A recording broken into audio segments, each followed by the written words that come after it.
What is going on, guys? It is Levi here and welcome to my DriveClub review. DriveClub was released on October the 7th, 2014, published by Sony and developed by Evolution Studios. DriveClub is also a PlayStation 4 exclusive, so it isn't on the PS3, Xbox One or the Xbox 360.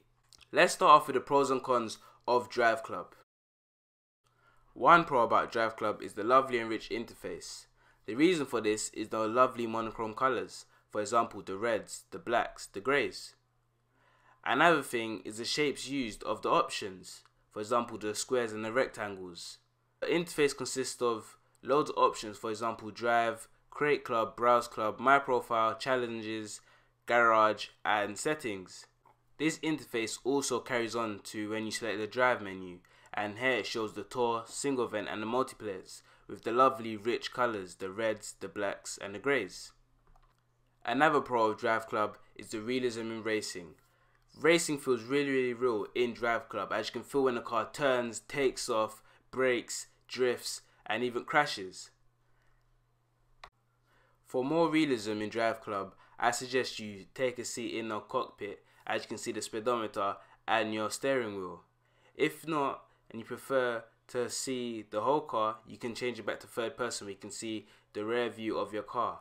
As you can see right now, I am driving in third person of my Renault Clio. The races in DriveClub are also held on lovely terrains. As you can see right now, I am racing on a terrain with loads of trees, rocks and loads of forestry. And in this clip here you can see I'm racing on a terrain with loads of snow, mountains and the sea. Here's a night view of another terrain that races have been held on.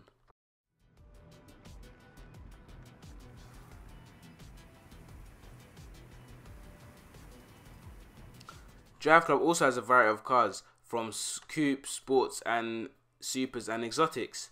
This is really good because everyone gets to try out what cars they like once they've unlocked it.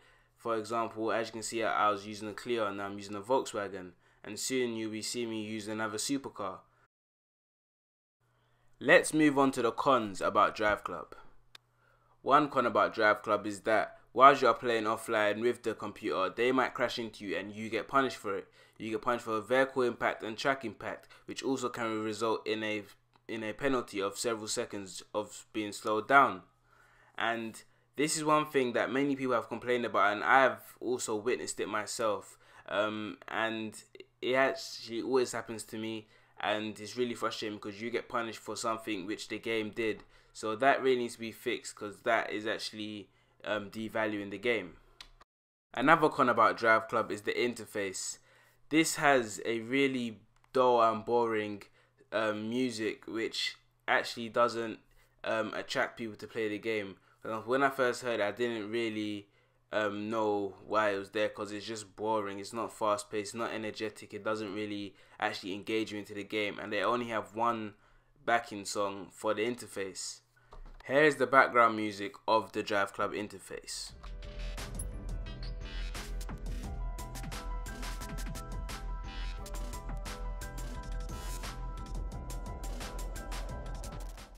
Another con about DriveClub is that you cannot customize cars to your personal preference. This can be really bad because you can only use the custom presets that have been given to you by DriveClub, and some people like to customize cars to their personal preference. Some people might not even like the decals that DriveClub have given to you, and they might want to just change the color from red to blue or from silver to black, or they might want to add a decal like a number 1 or a lightning bolt onto their car, but they can't because DriveClub lacks the creativity in this when it comes to customizing cars. Another con about DriveClub is that it lacks creativity. For example, it doesn't have a free roam mode where you can at least race to your events, try out cars, race the AI controlled versions of your friends and stuff like that, which is kind of makes the game boring, because it's not a game that you can carry on playing all the time. For example, if you had a free roam mode, you could at least go and mess about with the computer control version of your friends. You can even do, if there was better challenges on the free roam mode, you can try out different cars on different terrains and stuff to see how they work. And that's one thing that DriveClub does lack. Okay, so that's going to be it for this review of DriveClub. Right now you're going to be able to see my overall judgment, the pros and cons that I've gone through, and the rating out of 10 I have given this game overall. And yeah, so if you guys do actually want to try out DriveClub, by all means do go and try it out. Do not let this stop you from trying out DriveClub, because everyone has different opinions. But anyway, I'll see you guys next time. Peace.